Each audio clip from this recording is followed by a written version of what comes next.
I tie one last pink balloon to the fence post and step back to survey my handiwork. The backyard looks magical, if I do say so myself. 9 pink place settings dot the picnic table, each with a matching napkin folded into a crown. The bounce house, a $275 splurge that made my credit card wince, stands inflated and waiting, its princess turrets gleaming in the October sunshine. The pixel princess cake from Mila's favorite video game sits on the dessert table, 9 candles standing at attention. Perfect, I whisper, though nobody's around to hear. I glance at my watch for the 3rd time in 5 minutes. 11:42. Mom and my sisters should be here by now. They promised to come early and help set up, but that promise evaporated like morning dew. Just like always. The sliding glass door squeaks open behind me, and Mila bursts into the yard, twirling in her new birthday dress. The purple fabric, her royal color, sparkles in the sunlight as she spins. Mom, is it time? Is it time? She bounces on her toes, then freezes. Her eyes dart around the empty backyard, scanning for faces that aren't there. Where's Grandma? And Aunt Savannah and Aunt Lacey?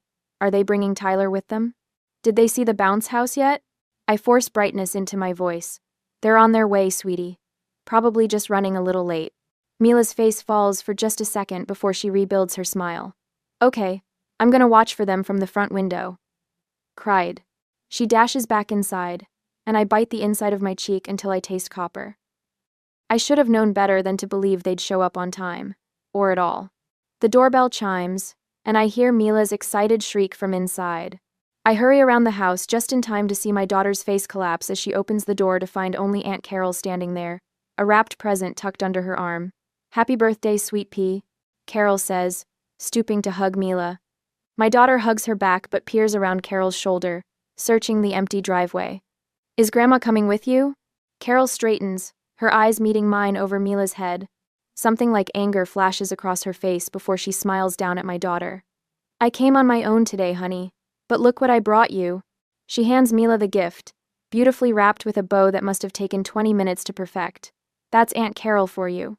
Always thinking about the details. Thank you, Mila says, her voice smaller now. She clutches the package to her chest and looks back at me. Mom, can I put this with the other presents? Of course, baby. The party's already out back. As Mila disappears into the kitchen, Carol steps inside and closes the door. Eleanor and the girls aren't coming, are they? She asks, not bothering to whisper. My phone buzzes in my pocket before I can answer. I pull it out, already knowing what I'll see. Don't be dramatic. It's just a kid's party. We'll make it up to her at Christmas. My mother's words burn on the screen. Just a kid's party. Just my kid's party. I'm guessing that's your answer, Carol says, watching my face harden. She squeezes my arm. I'm sorry, Maya. The doorbell rings again, saving me from having to respond. Parents start dropping off classmates, 8 little girls in party dresses, bearing gift bags and birthday cards. My neighbor from across the street arrives with folding chairs and a cooler of juice boxes. 2 doors down, Mrs. Wilson brings an extra tray of finger sandwiches and a sympathetic smile. For the next hour, I move through the party like I'm underwater, taking pictures, serving cake, supervising the bounce house. Through it all, Mila keeps looking toward the gate, her eyes lighting up every time it opens, then dimming when another classmate arrives instead of her grandmother. When are Grandma and Aunt Savannah and Aunt Lacey and Tyler coming? She asks, for what might be the 10th time, tugging at my shirt as I refill the snack bowl. I'm not sure, sweetie, I say, smoothing her hair. But look at all your friends who came to celebrate with you. She nods and runs back to the bounce house, but the slump in her shoulders tells me everything. This isn't the first time my family has let her down, and something in her 9-year-old heart knows it won't be the last. My mind drifts to last Christmas, when I maxed out my credit card buying gifts for everyone. $840 worth of presents I couldn't afford, because family matters. 3 months ago, I covered Savannah's salon rent when she came up short. $1,650 that I've never seen again and probably never will. Maya can handle it. They always say, she's good with numbers. Good with numbers, like that somehow translates to having extra money. Ever since Dad walked out when I was 20, Mom has treated me like an ATM with legs. You're the head of this family now, she declared the day after he left, as if his departure promoted me to his position of financial provider. My phone pings with a notification. I glance down and my stomach curdles. Savannah has posted on Instagram a photo of her, Mom, Lacey, and Tyler raising mimosa glasses at some fancy brunch spot downtown. The caption reads, "Family first." Family first. Right. Mom? Mom. Mila's voice breaks through my thoughts. She's standing by the present table, surrounded by her friends, ready to open gifts. I tuck my phone away and plaster on a smile. "Coming, birthday girl?" The girls cluster around as Mila tears into her presents. She thanks each friend with genuine delight, but when all the gifts are opened, she looks up at me, her voice trembling slightly. "Did Grandma forget my birthday?" The question stabs straight through my chest. I open my mouth, searching for words that won't come, when Aunt Carol steps in. "Your grandma has a terrible memory sometimes," she says, winking at Mila. "But that just means you might get a surprise another day." Mila brightens a little at this possibility, and the moment passes as the girls rush back to the bounce house for one last jump before their parents arrive. Carol squeezes my hand. "This isn't right, honey." I nod, not trusting myself to speak. When the last classmate has gone home, I retreat to the kitchen with a stack of plates, letting silent tears fall as I wash each one. Through the window, I can see Aunt Carol helping Mila test out her new sidewalk chalk, their heads bent together over a rainbow taking shape on the driveway. My phone buzzes again. Another text from Mom. "Need $350 for a family emergency. Can you transfer it today?" The plate in my hands cracks as I grip it too tightly. I stare at the message. At the timestamp, 3:48 p.m., right in the middle of the party she couldn't be bothered to attend. Something inside me breaks too. A dam I've been patching for years. I set down the broken pieces, dry my hands, and stare at the message a moment longer. The time for tears is over. A week later, my phone buzzes against the kitchen counter while I'm making Mila's lunch. A peanut butter sandwich cut into triangles, apple slices arranged in a smile, and a note with a little heart. Small gestures to show her she matters. The phone buzzes again, and again. The family group chat. I wipe my hands on a dish towel and pick it up, my stomach already tightening. 1 week since Mila's birthday disaster, and I've barely heard a word from any of them. The screen lights up with my mother's message. Exciting news. Savannah's Sweet 16 venue is confirmed. $1,850 per guest with Maya covering Grandma's share since she's on fixed income. Details attached. I nearly dropped my phone. Sweet 16? Savannah is 26 years old. Mom means sweet 26. Lacey clarifies in the next message. Theme is second chance at Sweet 16, since her real one was at the VFW hall. My fingers tremble as I open the attached PDF. There, printed in glossy color, is a sponsorship page with my LinkedIn profile picture prominently displayed under Platinum Sponsor, Maya Allen. What the? I bite back the word, aware of Mila's small footsteps padding down the hall. Another text arrives from Lacey. "Maya, you're the accountant. Just handle the deposit. Deadline this weekend." Not a request, a command. "Mom?" Mila appears in the doorway, Lego piece in hand. "Can you help me with this spaceship?" "In a minute, sweetheart." My voice sounds strange, distant even to my own ears. I watch her shuffle back to her room, shoulders slumped in that way that's becoming too familiar. Just like at her birthday party. Just like every time my family makes promises they never keep. After Mila's door clicks shut, I sit at the kitchen table and open my banking app. The balance stares back at me. $4,213.47. Every penny earmarked for Mila's braces next month. On the counter sits the stack of medical bills from when she broke her arm 2 years ago. Insurance covered most of it, but the $1,200 deductible had cleaned out my emergency fund. I'd sold Grandma Rose's silver ring, the only heirloom I owned, to cover the emergency room visit. Grandma Rose, who taught me to balance a checkbook when I was 10, who'd be horrified to see how her daughter treats her granddaughter. My budget spreadsheet is open on my laptop, color-coded, precise to the penny. Rent, $1,025. Utilities, $187.32. Groceries, $420. Car payment, $315.76. After school care, $240. The margins are thin, but we make it work. Our small 2-bedroom isn't much, but I've made it a home. Clean, cared for, safe. I scroll through old Venmo requests from my family. Last month, $650 for Savannah's salon. Emergency. Month before, $420 for mother's new patio furniture. Christmas. $840 for family gifts. None repaid. None even acknowledged beyond a quick, "Thanks, sis," text. My mother, Eleanor, has perfected the art of financial manipulation. She wields guilt like a credit card with no limit. "After all, I sacrificed raising you girls alone," she'll say, conveniently forgetting it was her constant spending that drove Dad away. Savannah, my youngest sister at 26, runs a salon that hemorrhages money faster than she can highlight hair. Every crisis is an emergency, requiring immediate funds. Every loan is just until next month, but somehow next month never comes.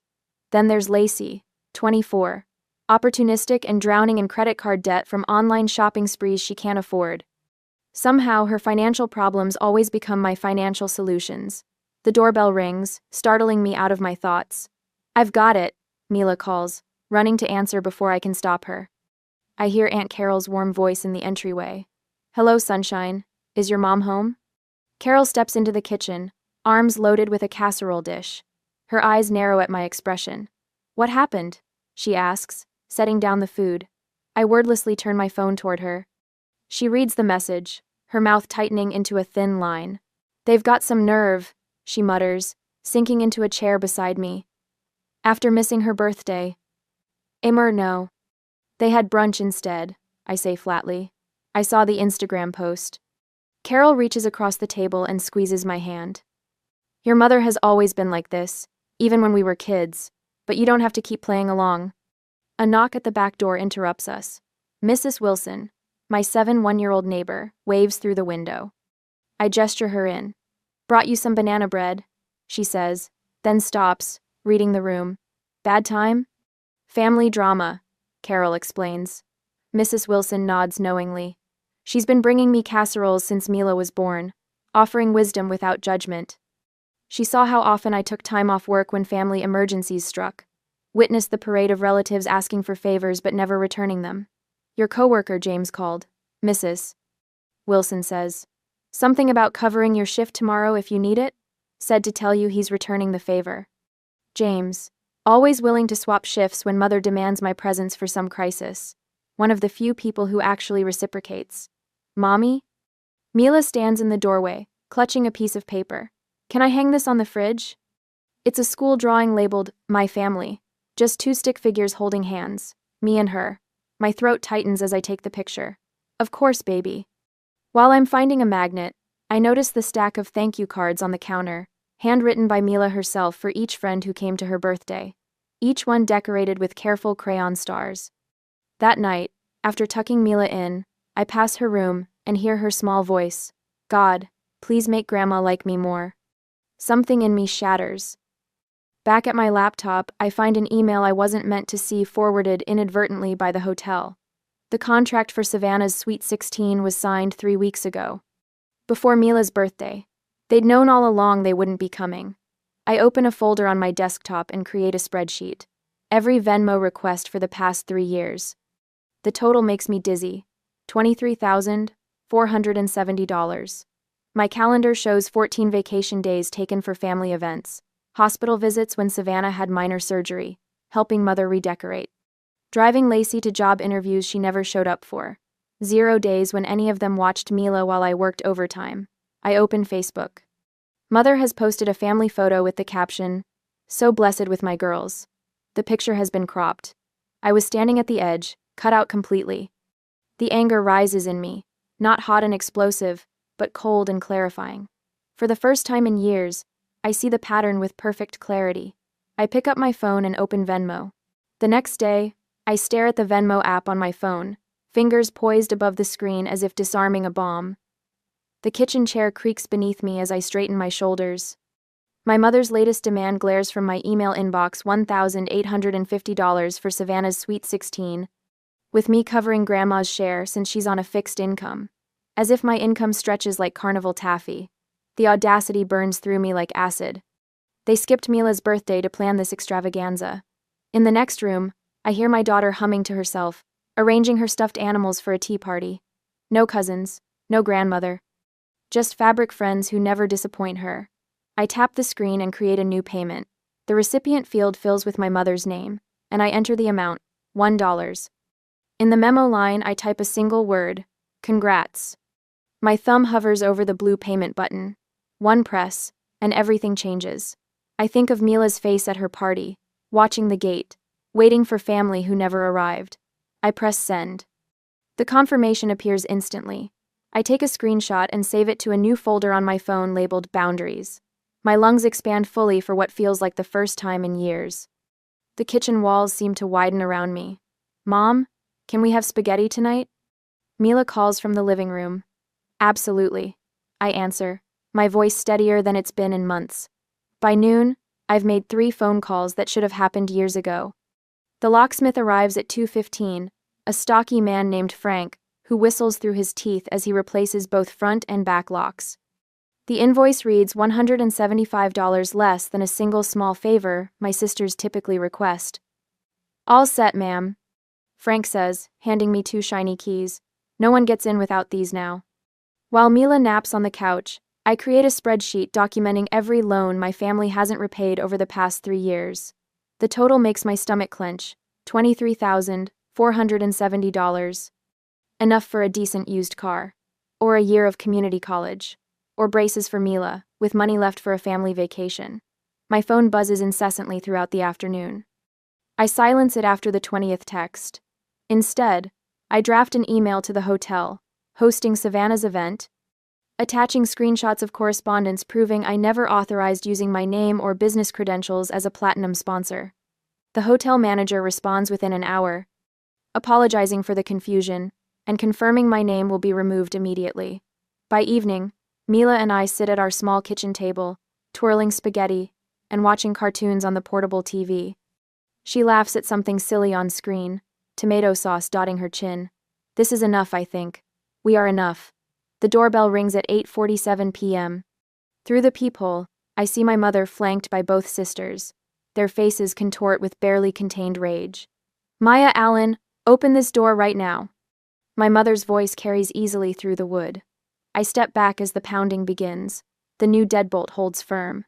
Is that Grandma? Mila appears behind me, her eyes wide.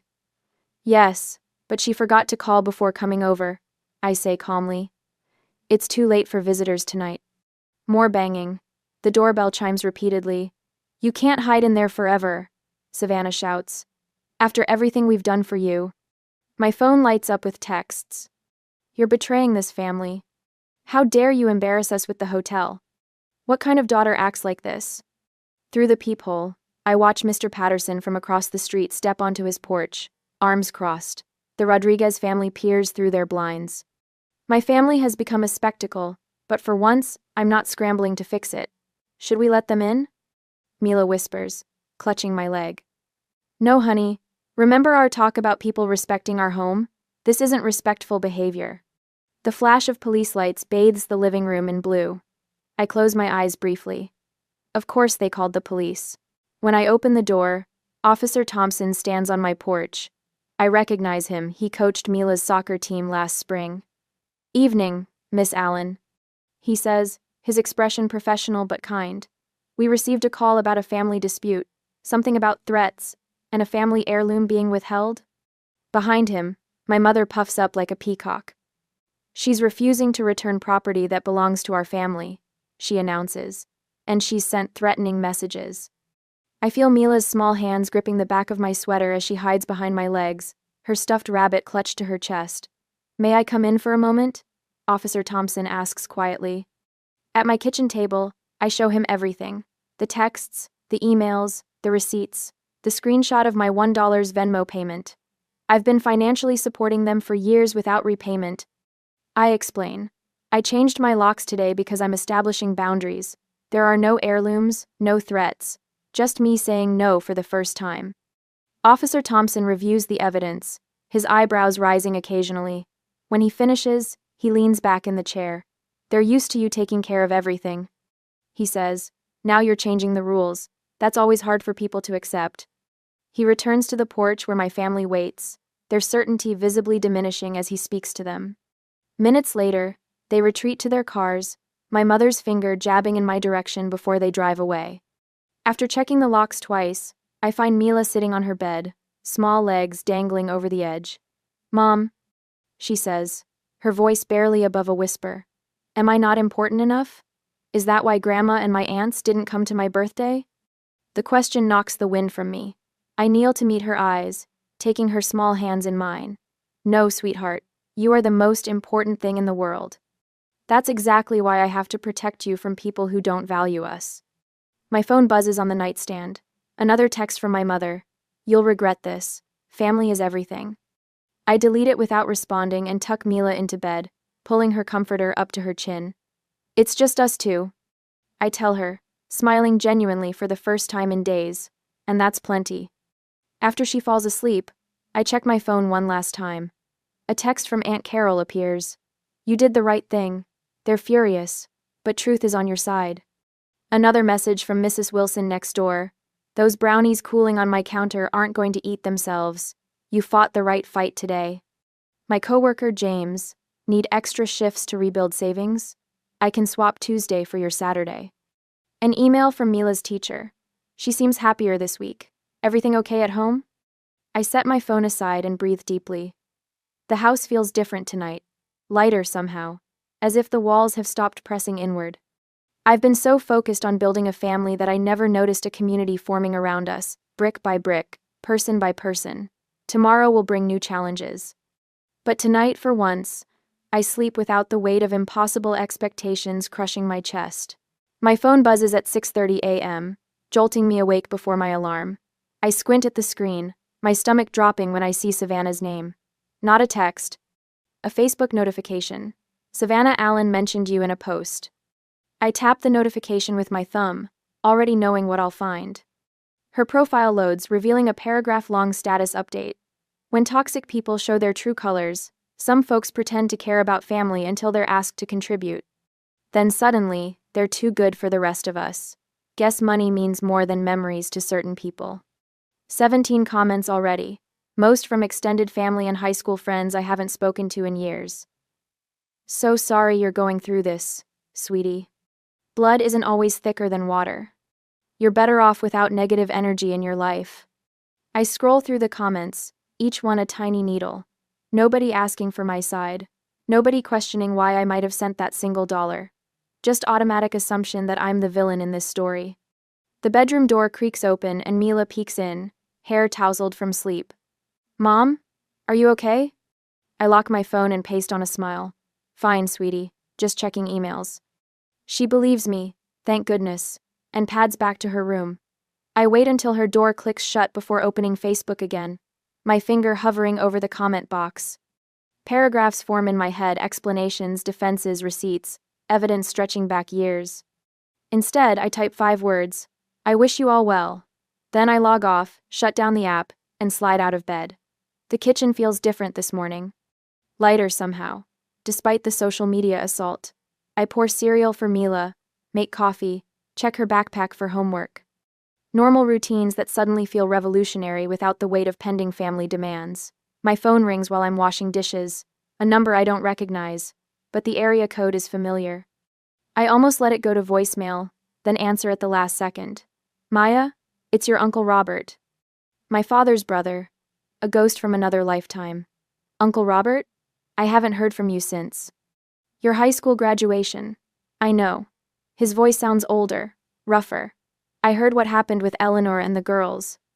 My shoulders tense. "How?" "Small town. Plus your mother called me trying to recruit allies, I suspect." A dry chuckle rumbles through the speaker. "Thought you might like to know you're not the first person she's done this to." The dish I'm rinsing nearly slips from my fingers. "What do you mean? Why do you think your father left?" 20 minutes later, I'm sitting at the kitchen table staring at a photo. Uncle Robert texted me. "Dad, at my 5th birthday party, eyes hollow, shoulders curled inward." The same expression I've seen in my own mirror for years. History repeating itself, Uncle Robert had said. She drained him for years. Then she moved on to you. The doorbell interrupts my thoughts. I open it to find Mrs. Wilson from 2 doors down, holding a casserole dish. "Chicken and rice," she says, pushing it into my hands before I can object. "The ladies from Street Marks will be by with more tomorrow." Mrs. Wilson, that's really not. We've all been watching. She cuts me off, her voice firm but kind. Some of us have been exactly where you are. Family can be wonderful, or it can be quicksand. Before I can respond, she touches my arm. There's a rotation of us keeping an eye out when certain cars drive by. Just so you know. She leaves before I can thank her properly, the warmth of the casserole dish seeping into my palms. I place it on the counter and notice an envelope that must have been tucked underneath. Inside is a $200 gift card, with a simple note, for Mila's needs. No name, no strings attached, just kindness without expectation of return. The contrast knocks the wind from me. I sink onto a kitchen chair, tears blurring my vision. These neighbors owe me nothing. We exchange waves at mailboxes and occasional small talk about weather. Yet here they are, forming a protective circle while blood relatives wage digital war. That evening, after Mila's asleep, I pull out my budget spreadsheet. For the first time in years, I recalculate without factoring in family emergencies. The numbers shift before my eyes, revealing an extra $732 monthly that's been disappearing into the black hole of my family's demands. $732. Enough for Mila's braces, with some left over. Enough for the education account I've been dreaming about since she started kindergarten. Enough for a modest vacation at the lake this summer, where she can make memories that don't include waiting for relatives who never show up. I stare at the numbers, my breathing growing steadier with each inhale. Then I open a browser and research savings accounts for education. 20 minutes later, I've opened one in Mila's name with a small initial deposit. A start. A seed. The next morning, grocery shopping feels different. I study prices out of habit but realize I'm not calculating each item with the razor-thin margins of before. At the checkout, I splurge on a bunch of tulips, $24 for no reason except they're pretty and will make our dining table cheerful. This small rebellion against scarcity brings a smile to my face that lasts all day. Saturday morning, Mila wanders into the living room while I'm folding laundry. She's wearing her favorite pajamas, the ones with rainbows that are getting too small but she refuses to give up. Aren't we going to Aunt Savannah's party today? She asks, casual as can be. My hands freeze mid-fold. What? The Sweet 16 party. I saw it on your calendar before. She shrugs. Taylor from school is going. Her mom is friends with Grandma. The familiar guilt surges through me, bitter as copper. Should I reconsider? Am I being too harsh? The questions cycle through my head, old programming trying to reassert control. Then Mila adds, I don't really want to go anyway. Those parties are boring. You have to wear itchy clothes and smile all the time. Decision made. How about we go to the park instead? The basketball courts should be empty this early. Her face lights up. Can we get ice cream after? Absolutely. Hours later, we're sitting in a booth at Dairy Dream, sharing a $7 sundae. Chocolate fudge drips down Mila's chin as she giggles about beating me at horse. Her happiness is unfettered, genuine in a way I rarely saw at family gatherings, where she walked on eggshells, desperate for attention that never came. A woman at the next table smiles at us. Would you like me to take your picture? I hesitate, then hand her my phone. She captures us mid-laugh, ice cream and all, our faces pressed together. When she returns the phone, I study the photo, messy, imperfect, radiantly happy. Nothing like the posed family portraits my mother insists on each Christmas, where everyone holds strained smiles and calculated positions. I like this way better than a fancy party, Mila declares, diving back into the sundae. So do I realize. So do I. My phone chimes with a text from Aunt Carol that night. I dry my hands on a dish towel and tap the notification. You dodged a bullet, her message reads. Sweet 16 disaster. Complete train wreck. I sink into a kitchen chair, torn between curiosity and relief. My thumb hovers over the call button, but Carol beats me to it. The phone rings and I answer. What happened? I ask, voice hushed so Mila won't hear from her bedroom. Carol's laugh crackles through the speaker. Where do I start? They seated your mother next to the smoke machine. You know how her asthma acts up. She spent half the night coughing and complaining. Of course she did. I can picture her, dramatically waving her hand in front of her face, making sure everyone notices her discomfort. Savannah fought with the DJ over every song. The poor man looked ready to unplug everything and walk out. Carol lowers her voice. And when the bill came? Eleanor's face turned whiter than that fancy tablecloth. Suddenly, nobody could make eye contact. I wind the dish towel around my finger. How much was it? Let's just say they went way over budget without your platinum sponsorship. They kept glancing at the empty chair where you were supposed to sit, like they'd saved a spot for your wallet. A small, vindicated smile tugs at my lips before guilt squashes it. I shouldn't be happy about their misfortune. It's not misfortune when you design a party around someone else's bank account, Carol says firmly. It's consequence. The next morning, I'm organizing files at work when a shadow falls across my desk. I look up to find my mother standing there, wearing her Sunday dress. We need to talk, she says, loud enough that my coworkers glance over. My stomach drops, but I keep my voice level. This isn't appropriate, Mom. I'm working. She sets her purse on my desk, covering the spreadsheet I've been updating for the past hour. Family comes first. I stand, guiding her toward the break room with a light touch on her elbow. 10 minutes, I whisper. Inside, she launches into a speech about forgiveness and family duty that sounds rehearsed. I recognize pieces of Pastor Wallace's sermons woven throughout. Speaking of Pastor Wallace, she says, adjusting her pearl earrings, he called me after service today. He's concerned about our family division. Said reconciliation is God's way. I stare into my lukewarm coffee. Did you tell him why we're divided? She waves dismissively. Details don't matter when family is involved. They matter to me. That evening, an envelope was waiting in my mailbox. No return address. Inside, a handwritten note reads, "Children need their grandmother. Think about what you're doing to Mila." The next day, Savannah's husband calls. "Just give them what they want," he pleads. "Peace is worth the money, Maya." Then comes the Thanksgiving invitation, cream cardstock with gold embossing. A handwritten note at the bottom. Water under the bridge if you contribute $750 for the venue. I place it on the counter beside Mila's school photo. Her smile has returned these past weeks, brighter than before. After tucking Mila into bed that night, I sit at the kitchen table with an old family photo in my hands. Christmas, 7 years ago. Dad was still with us then. Mom hadn't yet assigned me his financial responsibilities.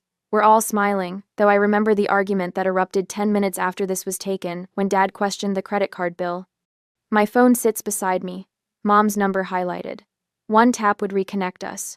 One call could smooth everything over. Just another check, another withdrawal from my savings, another promise I'd make to Mila that I'd have to break when their next emergency arose. Mila's voice echoes in my memory. Am I not important enough? I place the old photo in a drawer and replace it with her school picture. The girl with the confident smile deserves better than what I had. The next morning, I draft a letter. Not an emotional plea, but a documented history. Every loan, every missed event, every broken promise with dates and amounts. Terms for future contact laid out in clinical precision. Boundaries with consequences spelled out in language. Even Savannah could understand. I make copies. One for Mom, one for each sister. One for Pastor Wallace with a cover note explaining the financial manipulation he's been unknowingly supporting. The final sentence takes me 3 attempts to write. This isn't about money, it's about respect. I sign each copy, slide them into envelopes, and send them certified mail. 2 days later, a small envelope arrives, addressed to Mila. The return address belongs to Bethany Thompson, a classmate who couldn't attend her birthday party. Mila tears it open at the kitchen table, her eyes widening at the handmade card covered in glitter and stickers. Sorry I couldn't come. Happy 9th birthday, she reads aloud. She tilts the card, and $3 bills flutter to the table. A note explains, for ice cream. I'm saving up for a bike but wanted you to have this. Mila handles the money like it's made of glass. Mom, can we get ice cream tomorrow? Of course we can. She carefully places the card on our refrigerator, straightening it 3 times until it's perfect. This is the best card ever, she declares. I watch her skip off to her room, the $3 clutched in her hand. $3 from a child saving for a bike, worth more than all the hollow promises my family ever made. The phone rings that evening. Grandma's number. I almost let it go to voicemail but answer on the final ring. Maya, you need to fix things, she says without greeting. Your mother and sisters are fighting constantly since that letter arrived. About what? Money, what else? Your mother says Savannah pushed too hard with that Sweet 16 business. Savannah says Lacey promised you'd cover more than your share. They're all blaming each other for driving you away. I close my eyes, familiar pressure building behind my temples. For a moment, I'm tempted to step in, to mediate as I've always done. Instead, I take a deep breath. I'm not responsible for fixing adult relationships. But you've always been the sensible one. Grandma insists. Yes, I say, watching Mila through her bedroom doorway as she arranges her stuffed animals for a tea party. That's why I'm making a different choice now. I balance on a wobbly stepladder, roller in hand, as soft yellow paint transforms our living room wall. 2 months since I sent that $1 Venmo payment, and the world hasn't ended. In fact, it's gotten brighter literally. Mom, you missed a spot. Mila points with her brush to a patch near the ceiling. Her purple t-shirt bears splatter marks like tiny yellow stars. Got it, Eagle Eyes. I stretch higher, rolling paint over the stubborn white square. What do you think? Better than the old beige? Way better, Mila says, attacking the baseboards with the focus of a surgeon. It's like sunshine inside.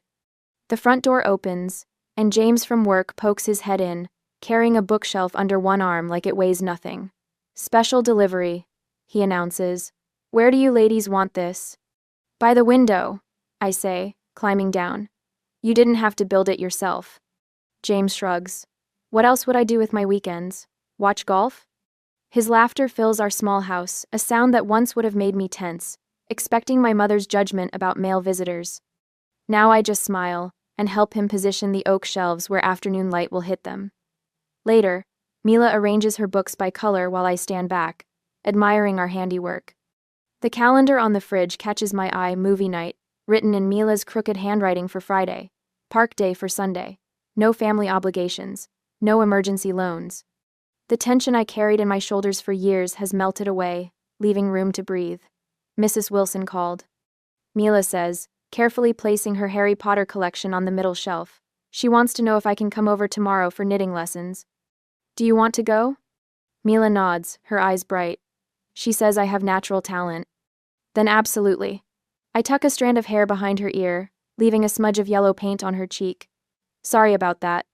She giggles, deliberately touching my nose with her paintbrush. Now we match. 2 weeks later, Mila stands in front of her third-grade class, holding a poster board titled, My Hero. Her teacher, Mrs.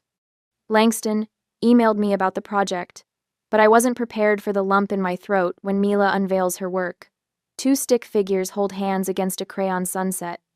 Above them, careful letters spell out, My mom taught me that love doesn't hurt. That evening, a note arrives from Mrs. Langston. Mila seems so much more confident these days. Whatever you're doing, keep it up. I place the note on our refrigerator with a magnet shaped like a sunflower, right next to Mila's drawing. Christmas cards arrive, including one with my mother's handwriting. Inside, guilt drips from every line. Families should be together during the holidays. We've all made mistakes. Savannah's text arrives next. I miss my niece. Tyler asks about her. Then Lacey emails about a family healing retreat in Arizona. The price tag, $2,300 per person, makes me snort coffee through my nose. I read each message twice, waiting for the familiar twist of shame and obligation in my gut. Nothing comes. Just calm clarity as I type a single response to all 3. We've moved forward. I wish you well. Our Christmas tree stands 4 feet tall in the corner, adorned with popcorn strings and ornaments Mila crafted at school.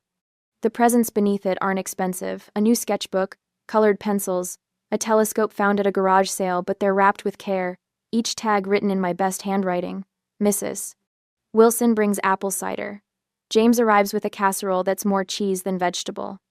Aunt Carol drives 3 hours to join us, bearing homemade cookies and genuine hugs. I brought something else, Carol says, handing me a leather-bound album. The first page reads, Our family of 2 in her elegant script. It's beautiful. I whisper, touching the embossed cover. Room to grow, she replies, nodding toward our guests laughing in the kitchen. January finds me joining a support group for single parents at the community center. February has me volunteering at Mila's school once a month. Uncle Robert, Dad's brother, sends occasional postcards with encouraging notes from his travels. We're building something new, brick by careful brick. As another October approaches, bringing Mila's 10th birthday, I plan a simple celebration. A picnic in the park, a homemade cake, friends who actually show up. The mail brings a card from my mother containing a crisp $50 bill with no strings attached. No demands, no guilt, just, "Happy birthday, granddaughter," signed in shaky script. I consider returning it, then slide it into Mila's birthday fund instead. Boundaries don't mean cutting people off entirely, they mean controlling the terms of engagement. Tonight, after Mila falls asleep, I sit at our kitchen table writing in the journal Aunt Carol gave me for Christmas. The words flow easily. Real family isn't defined by blood, but by the people who show up when it matters. I glance up at our wall, where a new photo hangs in a simple frame, Mila and me, flanked by Aunt Carol, Mrs. Wilson, James, and Uncle Robert, at the park last weekend. Below it, a small wooden plaque reads, "Our family." The house is quiet except for Mila's peaceful breathing from the next room. I close my journal, feeling something I haven't felt in years. Home.